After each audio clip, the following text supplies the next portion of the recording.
Yeah, so I'll just make a few opening comments and say really the main reason I'm here is to talk about electric vehicles and to do what I can to encourage the other car makers to accelerate their electric vehicle programs. I think the need for sustainable transport is incredibly high.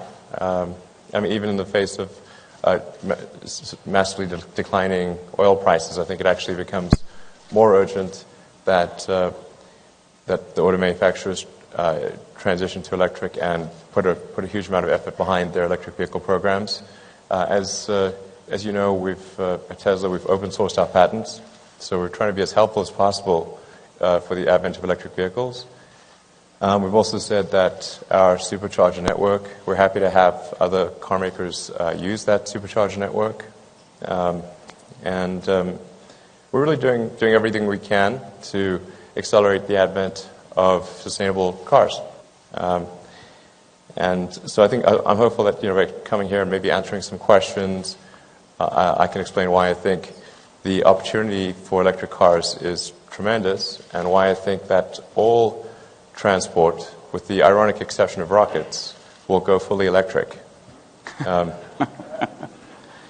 And so it's really just a question of when it goes fully electric. And if we can make it go electric sooner, then that will be much better for the world. And we do have a significant danger with fracking technology, which is, I think, really still at an early stage. Because I think fracking probably increases the accessible oil and gas in the world by perhaps a factor of 10. I mean, we don't really know what the full extent of it is, but it's probably something like an order of magnitude, which means the potential harm to the climate is really much greater than it was before, and we can't rely on scarcity to drive the price of oil and gas high. And have that be an adequate forcing function to move electric. So we have to figure out how to make electric cars themselves compelling without that economic forcing function of high gas prices. Thank you. Very good.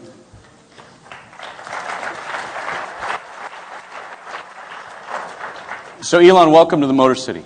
Thank you. And thanks for being here. Just a couple of Canadian boys talking fast cars and rockets. Couldn't be better. If you were going to launch two businesses, I'm guessing the natural place to start would probably not be rockets and cars.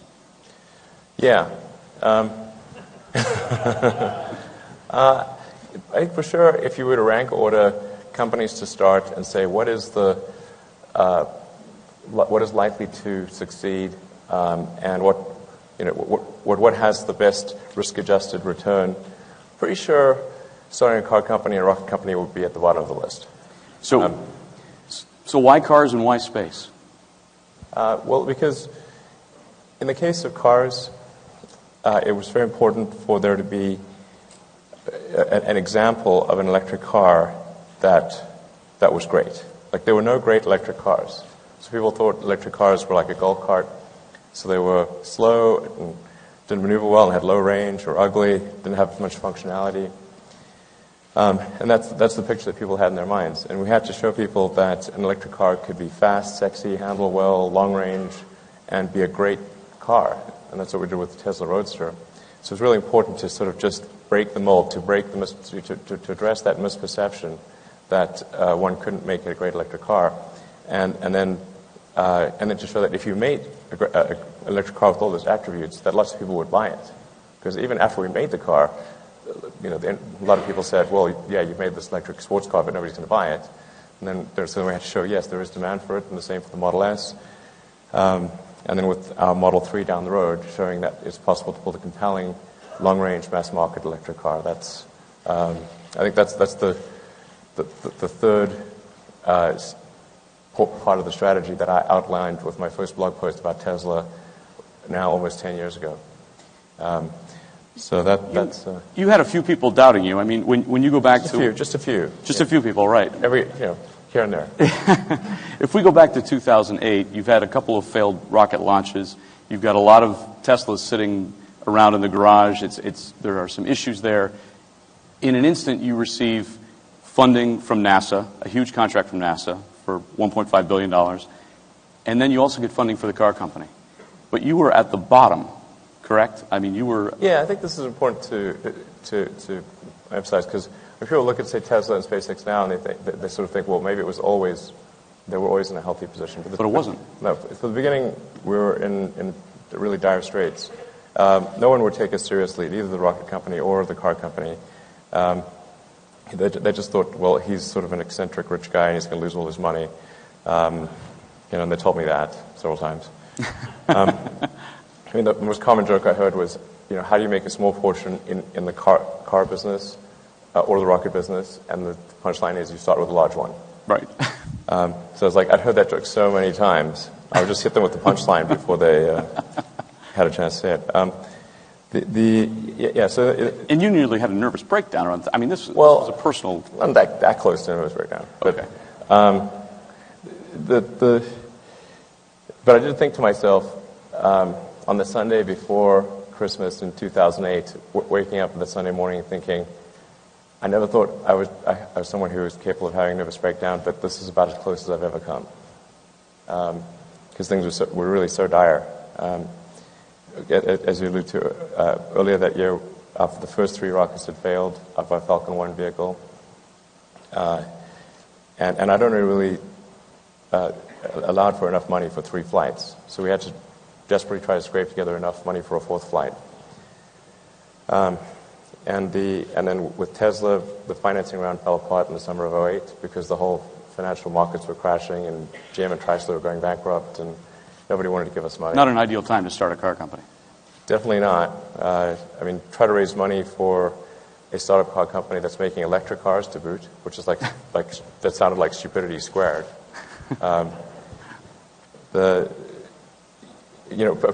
Investors would be angry that we even asked them, like that we even asked them. They would be angry about that. And in fact, the only way we were able to raise money to keep Tesla going was that most of the existing investors agreed to fund the company, and I put all of the money that I had remaining into Tesla. So it still wasn't. It was amounted to about, in total, about $40 million, 20 of which came from me, and I was tapped out. Had to borrow money for rent after that, and that tided us over into for about 6 months to May of 2009 when Daimler invested in Tesla, and that Daimler investment was really fundamental to the survival of Tesla. In fact, a lot of people think like somehow the government bailed us out or anything. That is actually not true. It was the Daimler investment that saved Tesla, not government funding.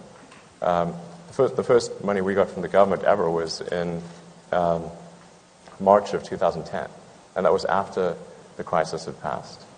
And it wasn't your intention to even that this would be profitable. I mean, you thought it was actually going to fail at some point, right? Well, or you weren't sure it was going to be that successful.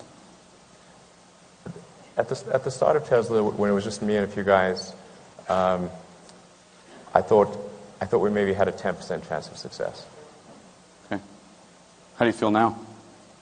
Well, now I think we've got now I think some degree of success is assured, but it's a question of the magnitude.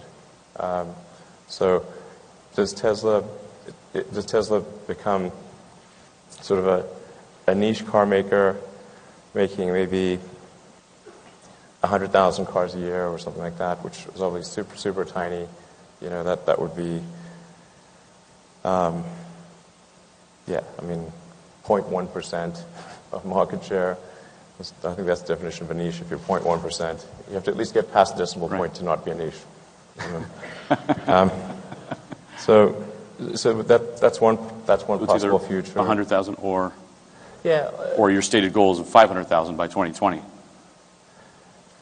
Yeah, I think we'll probably aim to do more cars than that. I'm not necessarily by 2020 sure the 500,000, but I think we'll probably continue past that. You'll continue past the 500,000. Yes. Okay. Within which time? Within what kind of time frame? Let's say, I don't know. I think we should be able to get to probably at least a few million cars in 10 years, a year. So by 2030? By 2025. Oh, by 2025, okay. We can probably get to a few million cars a year. I think we're just going to keep driving our volume as high as we can, because our mission is fundamentally to transition the world to electric cars. So if we don't make a lot of electric cars, then we're not doing as much as we can. Now, I mean, that being said, I think most of the good that Tesla will accomplish is by sort of cutting a path through the jungle to show what can be done with electric cars. So you think that the industry as a whole will adopt a greater... Yes, I think it's sort of the biggest impact that Tesla will have will be the degree to which we induce or cause other car companies to accelerate their plans for electric vehicles. Do you feel they have that kind of passion right now? It's a little bit, not much. You know, it's clearly not it's not front and center. Yeah. There were some vehicles shown at the Detroit show, for example, that are more in your segment than others. Yeah, I think that's great. I hope to see a lot more of that. But until we start seeing serious numbers of electric vehicles, that it's hard to say that there's a ton of effort behind it. Yeah. So I think we really... Why is that?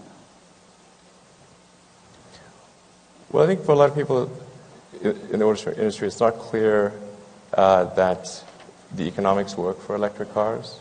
I mean, it is a new technology architecture.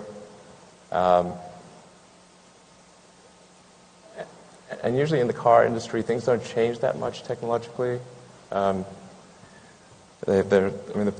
Relative to, say, consumer electronics, the pace of change is relatively slow. So I think for a lot of the car makers, they're uncertain about the demand for electric cars, and you get sort of a chicken and egg problem. Like if you don't know whether there'll be high demand for electric cars, then you don't want to make the investment to build them at scale, and so then you don't know. You never find out what the demand is. I mean, there are certainly some exceptions like Nissan, and it's not what GM announced earlier. So, I mean, that all sounds good, but compared to the 100 million new cars and trucks made every year, we're still talking very, very tiny numbers. So you're hoping that the industry really gets on board with the electrification plan, and that within that sweep, that Tesla then grows to these levels that you've just said. Do the economics work for you currently? The economics do work for us. Yeah. I mean, I can't speak to our quarterly results before the quarterly results, but you know, we've been able to achieve a gross margin in the mid to high 20s.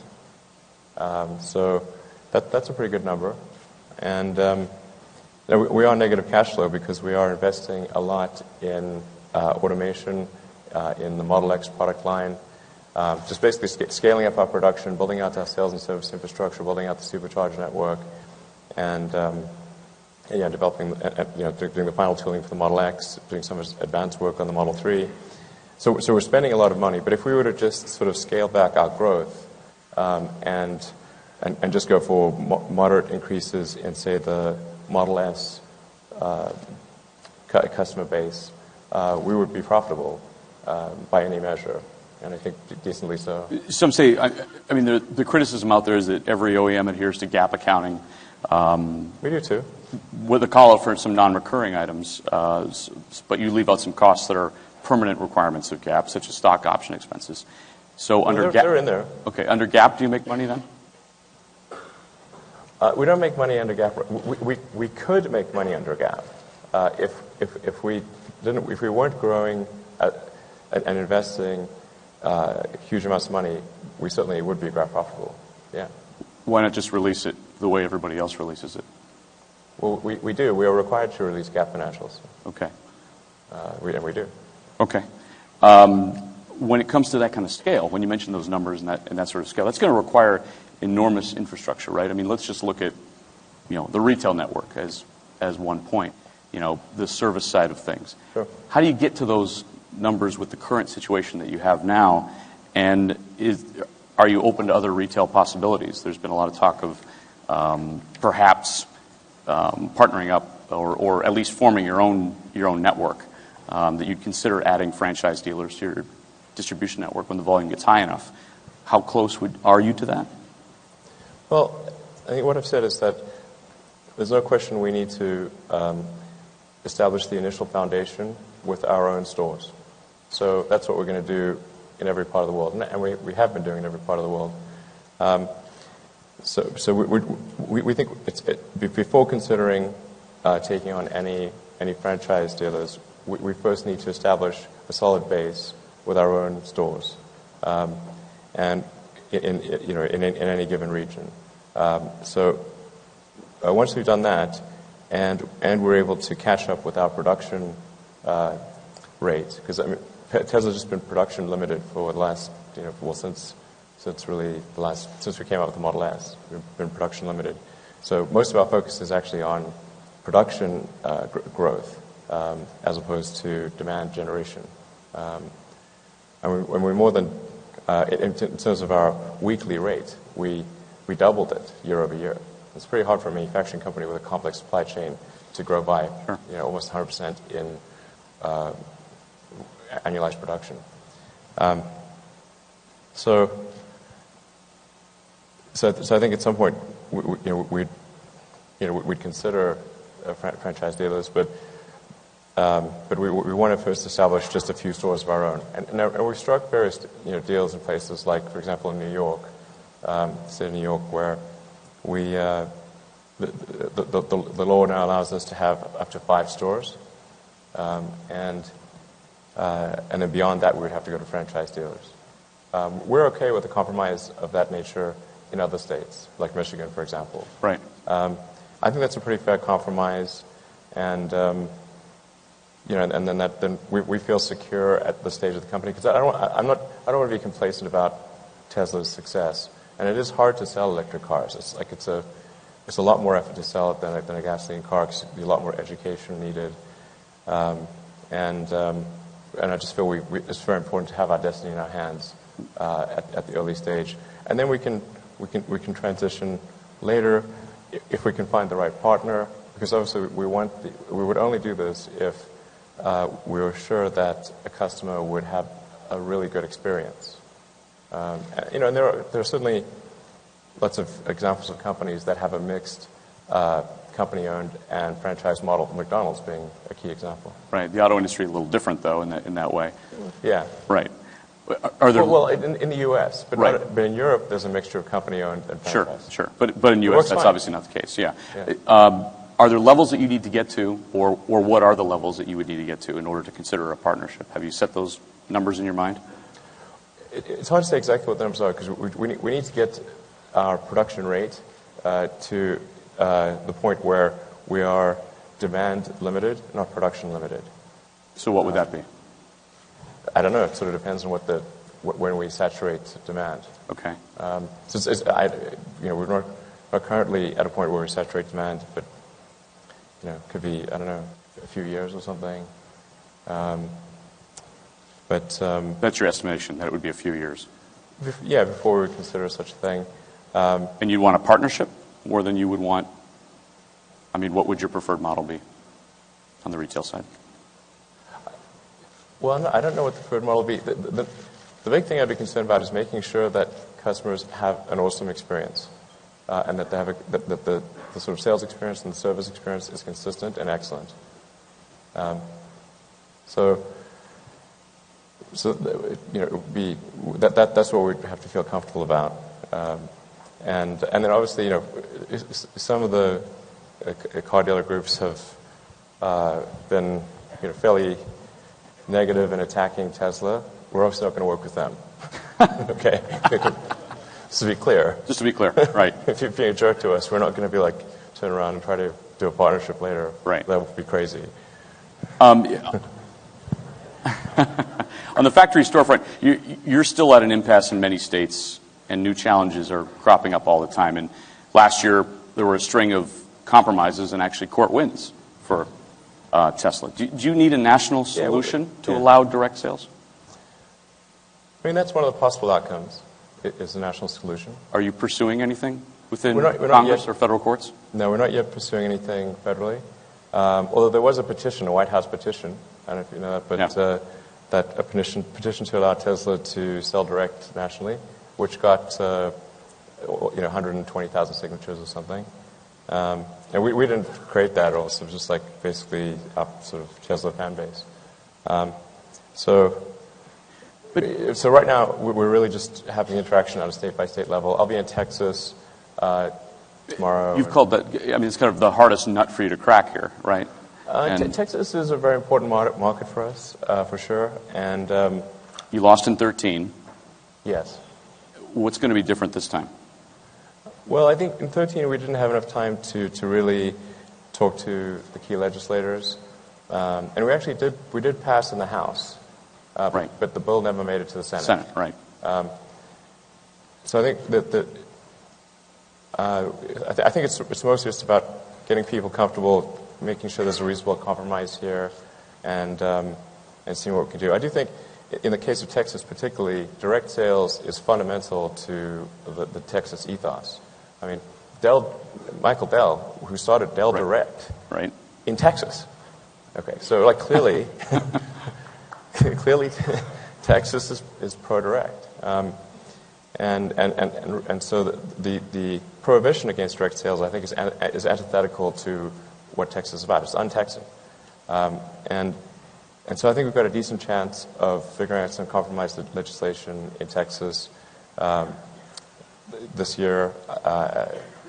Feel fairly optimistic about that. And again, we're not looking for wholesale repeal of like the dealer laws. We're just saying like, look, let us have a few stores here, and then we'll talk later. You want the same thing in Michigan, obviously. Yeah. Right. I don't think like anything we're asking for is like crazy or unreasonable or like going to take food from people's mouths or like we are a very tiny situation. So. Right. Even if we got big, we'd still be like maybe a few % of the market. So. But if you get big in the direct sales method, I mean, if you go to an Apple store and there's a hot product, there are lines that are out the door. If you get hot in the Tesla market, I don't think car consumers want lines out the door, correct? So it doesn't. True. Right.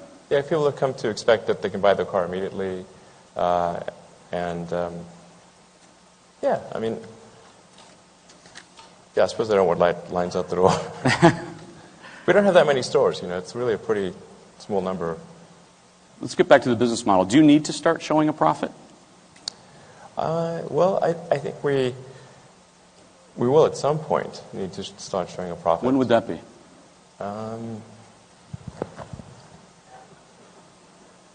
When would that be? I guess probably when the Model 3 is in full production. Which is when?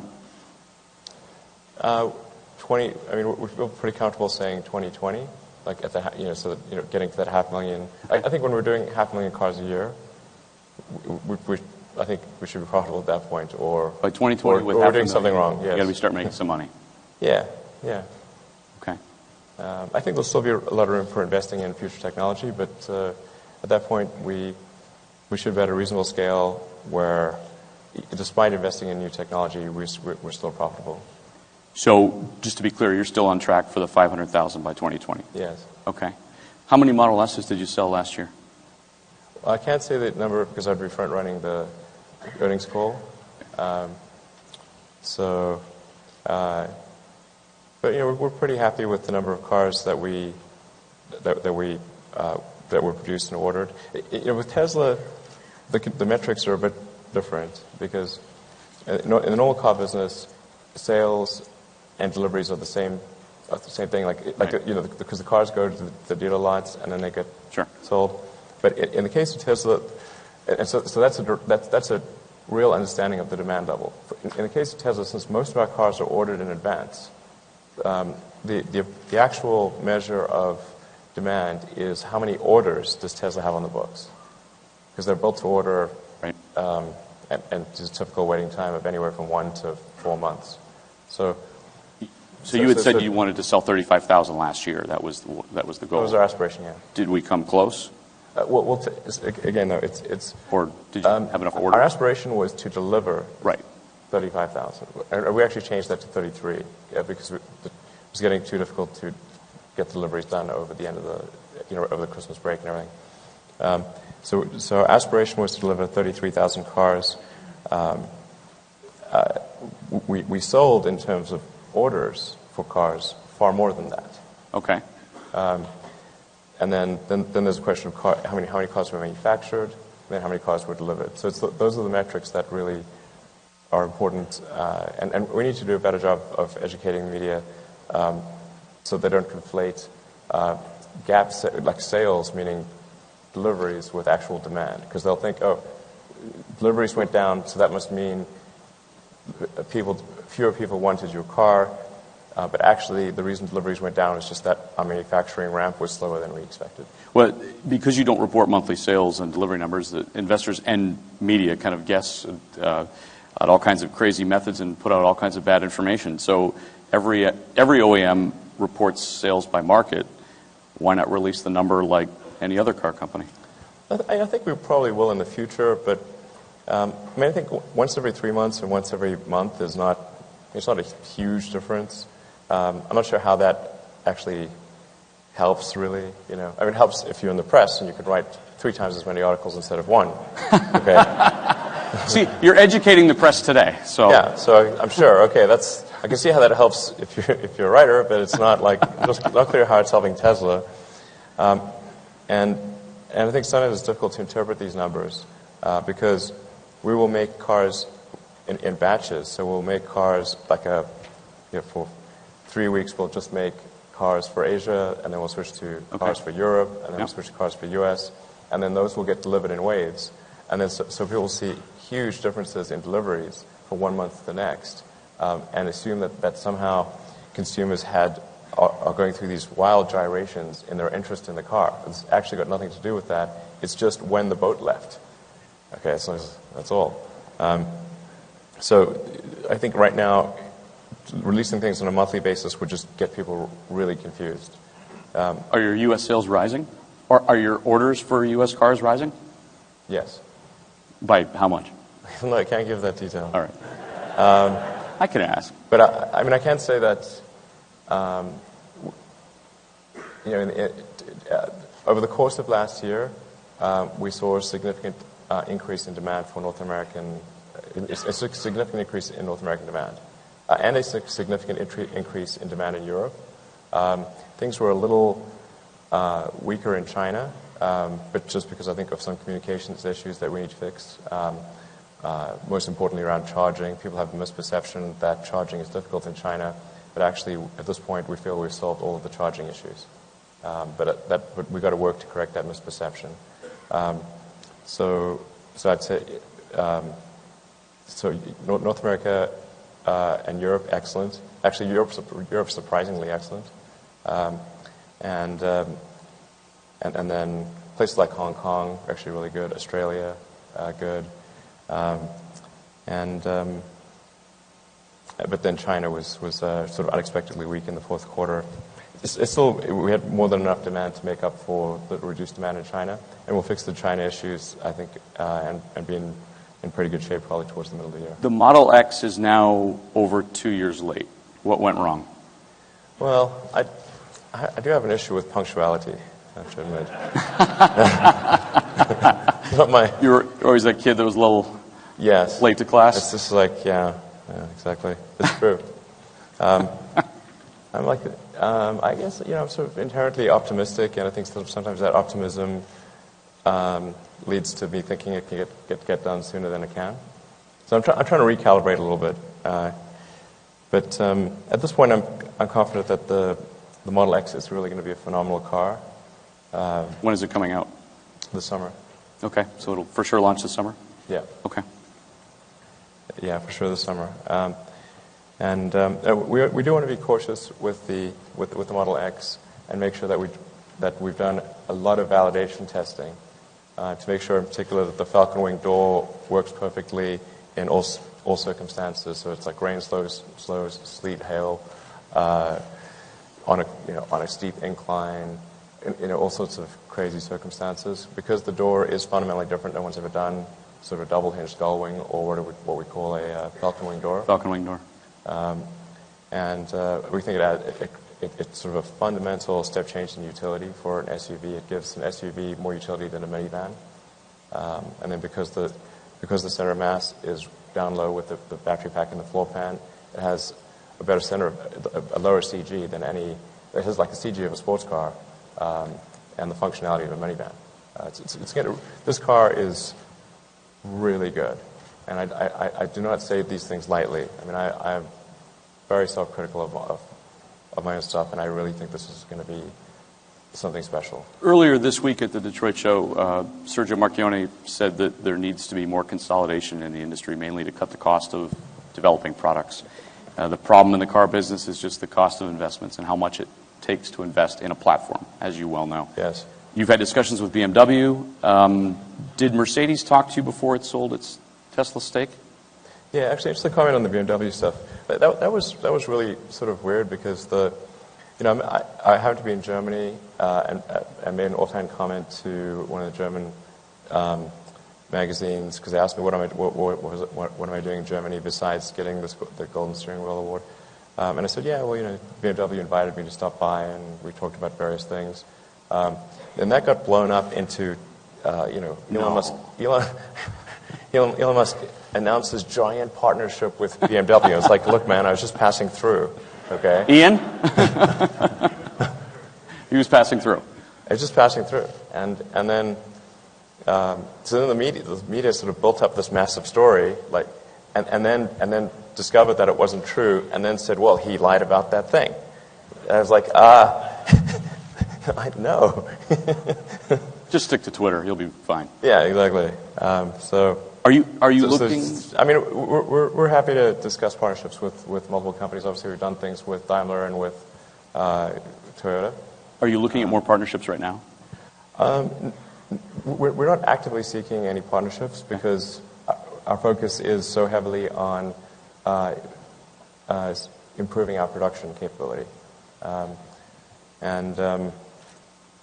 And then completing the Model X. So we're super focused on those two things, and those are really hard because we're trying to double our production capacity again year over year, and get the Model X, which is a complicated new car with some things that have never been done before, to market and make sure it works well.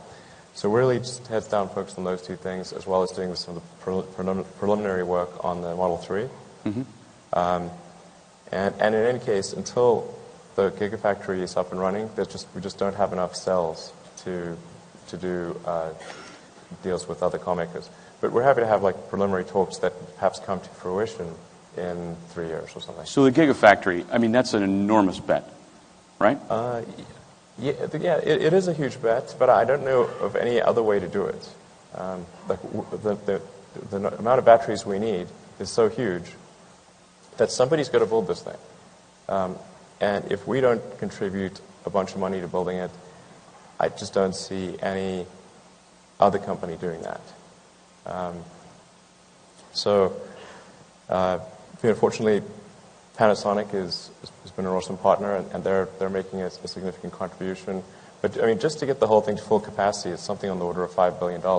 Right. With Tesla, we're expecting to contribute probably a little over $2 billion. Panasonic maybe a little under $2 billion, and then various other industrial partners making the precursor elements for the anode, cathode, and separator perhaps contribute 500 or 600 million. The state of Nevada, contrary to news reports, is actually only providing a very small amount of money in the beginning. How much is that?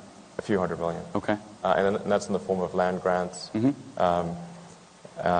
There are all these, again, if I may complain about something, I did write a blog piece about this. The way it was portrayed by some of the media, in terms of the tax abatements that Tesla got in Nevada, was that we were getting $1.3 billion. So they made it sound like the state of Nevada was wiring us a check for $1.3 billion. Nothing like that, remotely like that, is good. They're literally contributing less than 5% of the cost of creating the Gigafactory, and then And then all of the other incentives are basically consist of not charging us like property and sales and use tax on the vast amount of equipment that we're buying for the next sort of 10 to 20 years. And in the most crazy situation where we buy some enormous amount of equipment, over the course of 10, 20 years, that sort of use tax amounts to about $1 billion, which is like $50 million a year. Right. But that's for a factory that's outputting $5 to $10 billion per year. So it's like 1%. It's very tiny. People should not be under the impression that Nevada's paying for the factory. They're not. What if the Gigafactory doesn't drive down battery costs like you think it will? It will, guaranteed. Guaranteed. Well, I mean, if it doesn't, like, I should definitely be fired, and and yeah. But so it's going to make all of this very scalable, the way that you've described it earlier in the conversation about the millions that you're going to get to. Yeah, I mean, I think the bar that we have to pass on the Gigafactory for the Model 3 is a 30% reduction on the pack cost, because it being a smaller car, like the car needs to cost half as much, but the car is going to be about 20% smaller anyway. So that means to make up to cost half as much as the Model S. As the Model S, okay. Yeah. So starting price of the Model S is $70K, so we're talking $35K. 30,000, right? Yeah. So $35K before any incentives, and so we have to make, to first approximation, everything cost about half as much. So looking at the pack itself, because the car is, let's say, 20% lighter, it's going to require a 20% smaller battery pack. But we need that. But in order to get to the 50% reduction, we need another 30 points. So the Gigafactory, by virtue of economies of scale, has to contribute that additional 30 points. Now, we're not just doing economies of scale. We're also improving the fundamental technology around the cell and the battery pack. And I think if just based on economies of scale, because we're talking about a factory that would make as much lithium-ion batteries as the rest of all lithium-ion batteries in the world combined, of all types. Right. So if you take up lithium-ion batteries made for cars, laptops, cell phones, and you sum up all those factories, that comes to a little over 30 gigawatt hours of production at the cell level. We're talking about 35 gigawatt hours of production at the cell level and 50 gigawatt hours of production at the pack level. So we'll still be bringing cells in from other factories. I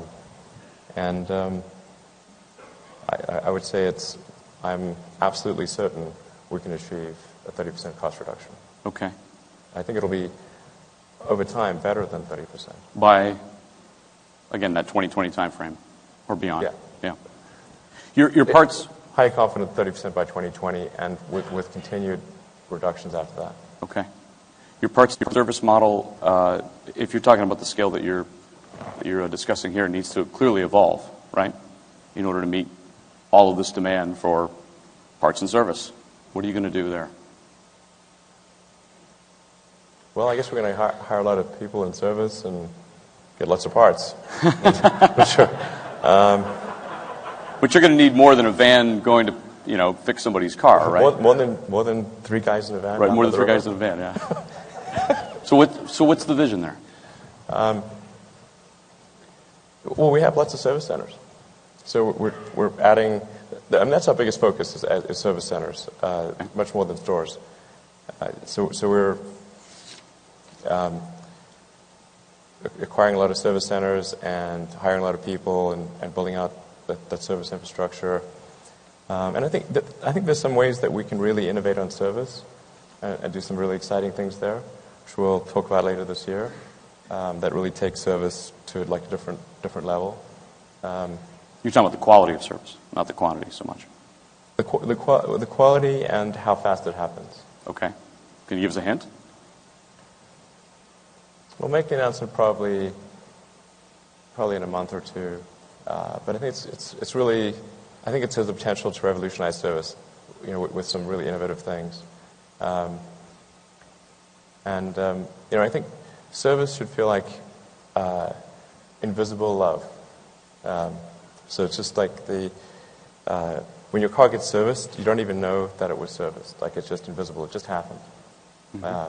And when it's done and your car's back, you love it. You feel the industry has that right now? No. Okay. Definitely not. Some say, you represent yourself as an entrepreneur. You get government, yet you get government subsidies in various ways, whether it's the battery plant or the solar plant or your rocket company.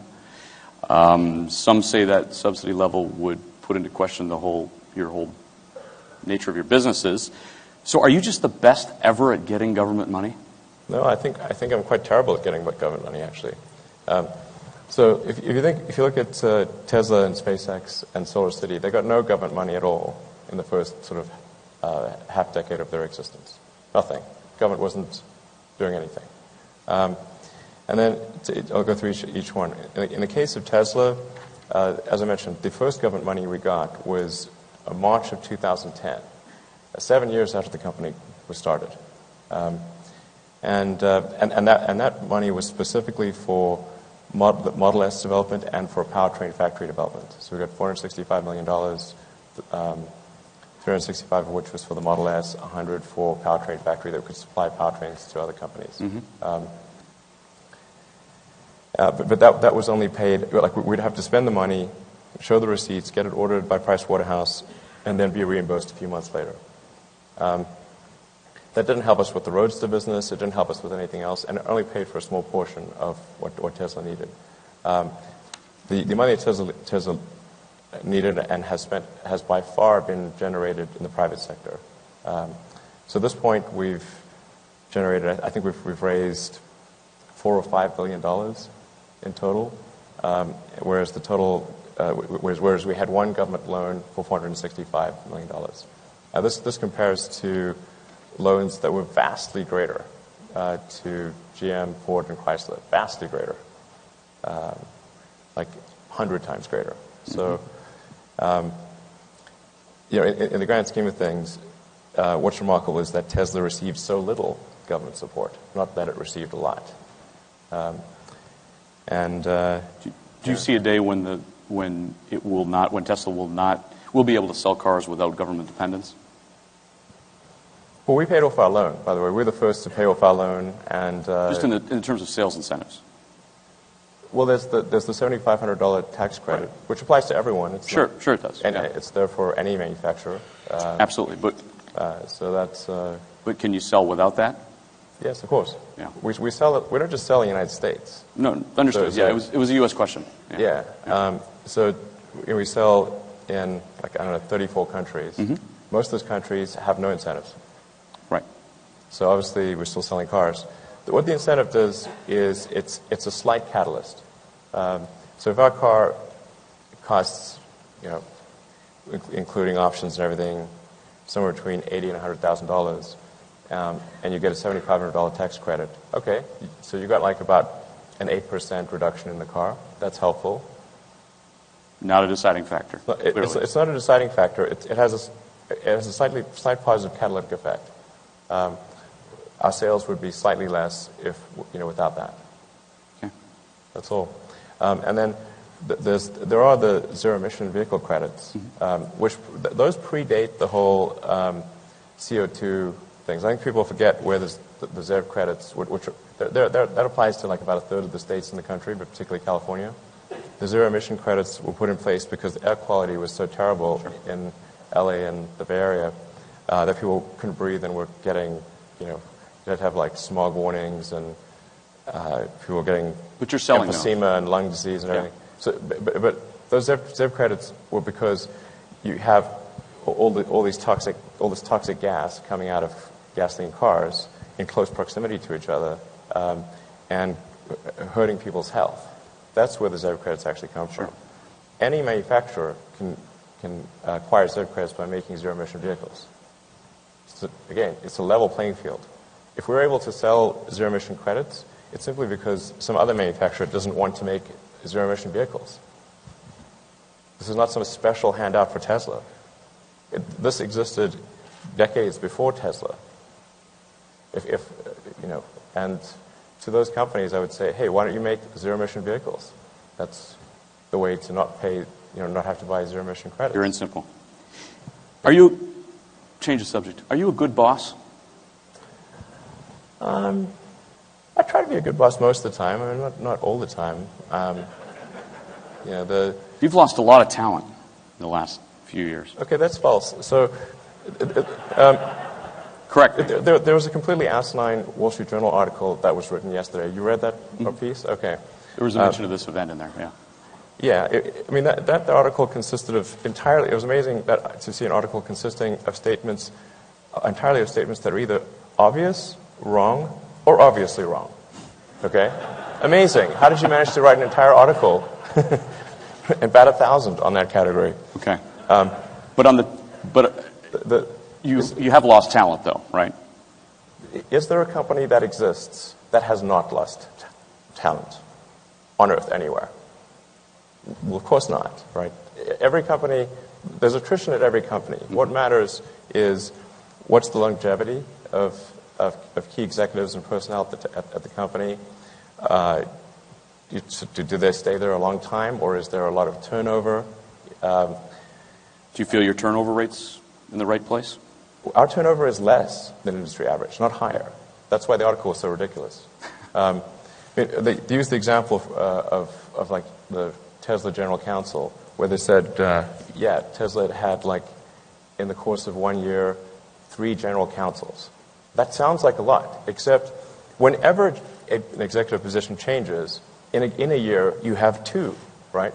So all that means is the guy in the middle didn't work out. Right. Okay. All right. Okay. I mean, this isn't rocket okay, science, Okay, right? I'll take. Okay, the guy in the middle didn't work out. But Tesla's been around for 12 years. We've had 3 general counsels. That's an average of 4 years per general counsel, which is the standard sort of tenure for a general counsel. The average industry for a general counsel is about 4 years. And SpaceX, SpaceX is a year older. We're 13 years old. We've had 1 general counsel the entire time. So his tenure is now 13 years. So it would be like if I had a problem with general counsels, you'd see that problem manifest itself at SpaceX as well as Tesla. Sure. But in fact, the tenure at SpaceX is 3 times industry average, and at Tesla it is exactly industry average.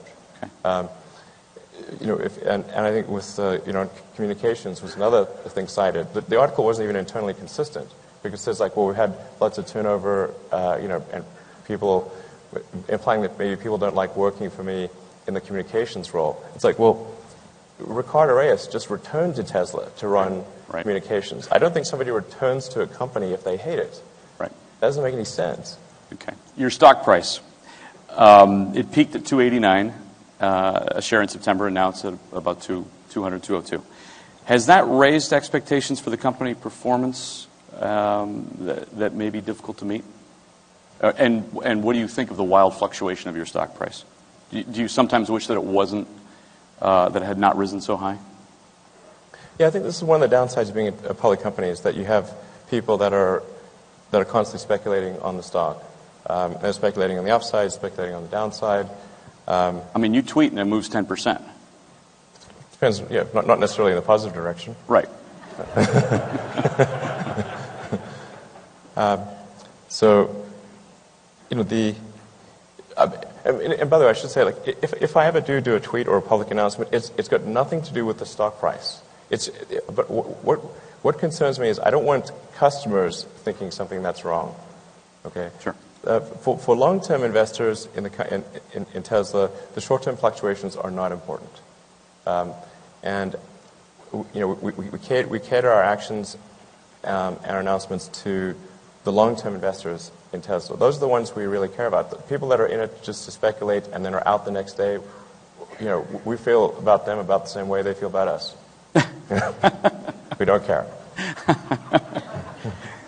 Which brings me to marketing. Right now, you don't buy any advertising. With the sales volumes you just mentioned earlier. Well, like I said, since our challenge is building production rate, we need to not be production constrained in order for it to make sense for us to buy advertising. Right. Otherwise, we're just wasting money.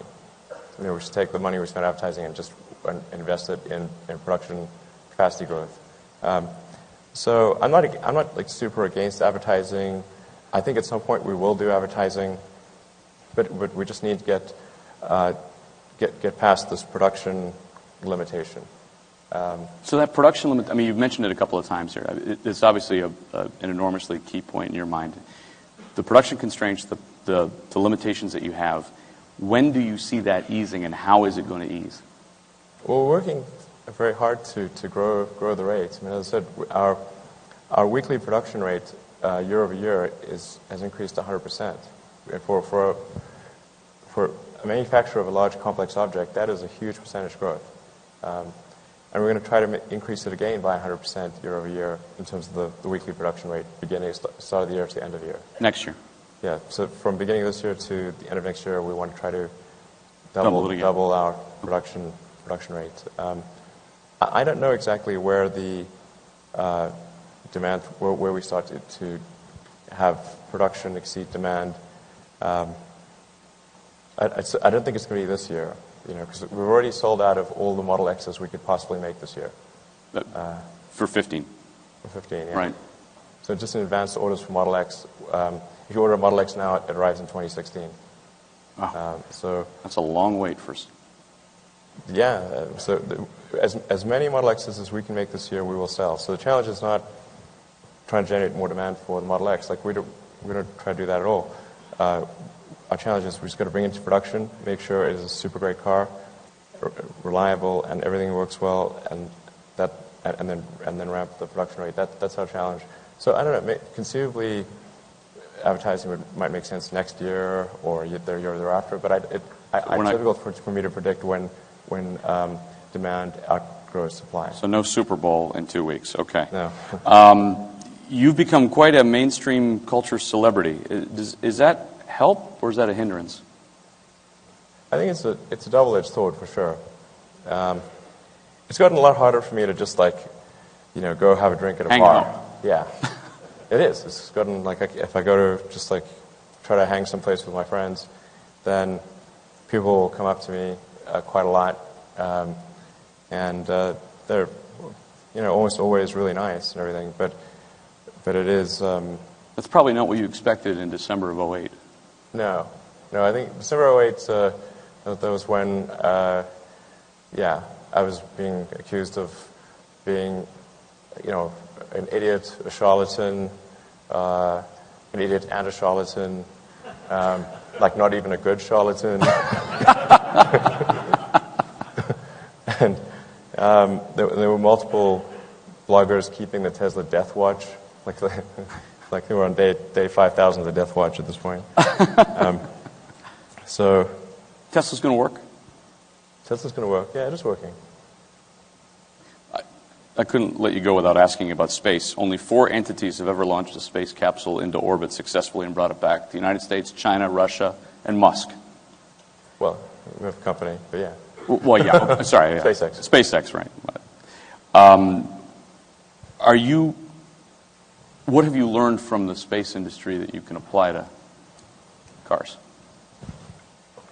Well, for rockets, mass optimization is extremely important. Like use of advanced materials and mass optimization is extremely important. If you, the requirement for mass optimization, say going from a car to a plane is an order of magnitude, and then going from a plane to a rocket is another order of magnitude in the importance of mass optimization. So that's why, for example, using aluminum in the body and chassis was a no-brainer for me for the Model S, even though people certainly had some internal battles on that front to make that happen. But for me, it was a very obvious choice. You want to make the car light and still have an amazing crash rating and everything, and overcome the challenge of a heavy battery pack. You have to make the non-pack portion of the car light, so it had to be aluminum. I think in the future we'll be investigating some advanced alloys that don't currently exist, and as well as bringing over some of the interesting alloys we have in the rocket industry. So I think in terms of material choice, of advanced joining technologies, and setting up the geometry and constraints such that you can really create a mass-optimized vehicle, I think that's the most valuable thing. Are you going to travel to Mars in your lifetime? I hope so. Is that part of the plan? It depends on how long I live, of course, and what progress SpaceX. But you have like a 10 to 20 year horizon here where you want to, I mean, you want to go to Mars. I want to enable large numbers of people and cargo to go to Mars. So it's not sort of about me personally wanting to make a journey to Mars. I mean, that would be nice on a personal level, but I do think it is important that we as a species, as a civilization, are on a path to become a true spacefaring civilization and a multi-planet species. I think that's a future that's exciting and inspiring. That's the bright future, and what we're trying to do with SpaceX is do what we can to help make that bright future true. You've got 5 boys. Do they like cars? They're a little blasé about the cars.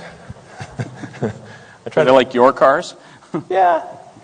Although I get the critiques. I'll tell you one funny thing. When the Model S first came out, I intentionally deleted the rear reading lights in the back seat because I was like, people are just going to use Kindles and iPads and electronic readers. So they're like, why do you need a light in the back? And then one of my kids was trying to read his book in the back and said, "This is the stupidest car in the world." Why was it?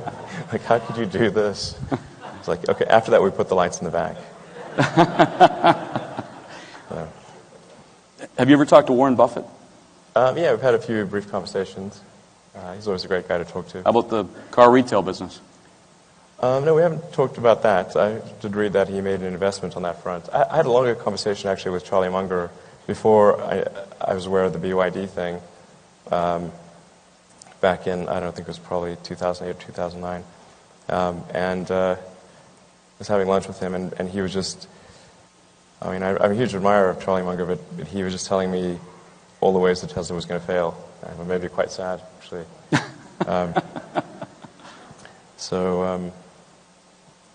But now apparently he thinks quite highly of Tesla and what we're doing. So. What would you want to see out of the? I mean, you're in Detroit. You're here during the biggest week of the year. What would your message be to the traditional automotive industry? I think the biggest message is just that I really would strongly recommend making significant investments in electric cars.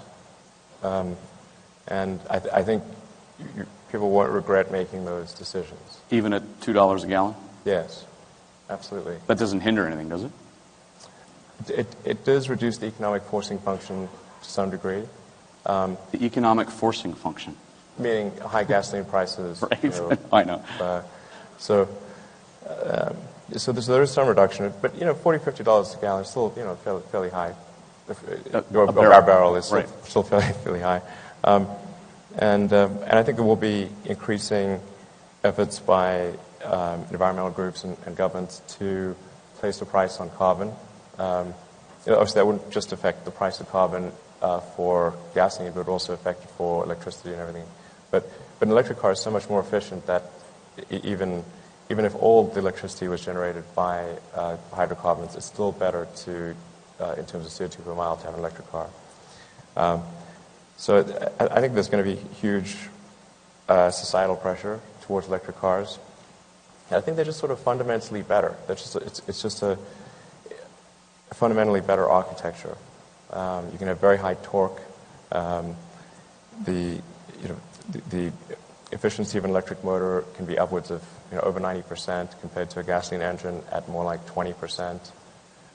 So I think that's where the future is going to go. But it's only going to go there if the big car companies make risky decisions to do electric vehicles. And I hope they do. And as I said, we're trying to be as helpful as we can be, which is sort of counterintuitive because, why do we want all these competitors? Well, that's the point. And you've seen some competitors come out this week, and it is counterintuitive. But the way you describe it, the more the merrier. Well, the reason that I'm doing it, and certainly a lot of people at Tesla are doing it, is because we think it actually is going to make a difference to the world if we transition to sustainable transport sooner rather than later. We're not doing this because we thought it was like a way to get rich or anything. Like I said, I thought maybe 10% chance of success at the beginning. I thought I would just lose all my money, and almost did. So it's not like it was came very close to losing everything. I think we're really going to regret the amount of carbon that we're putting in the oceans and atmosphere. I mean, we're really going to regret it. Great. Thank you very much for coming here today. Right. I appreciate it. Thank you so much. Elon Musk.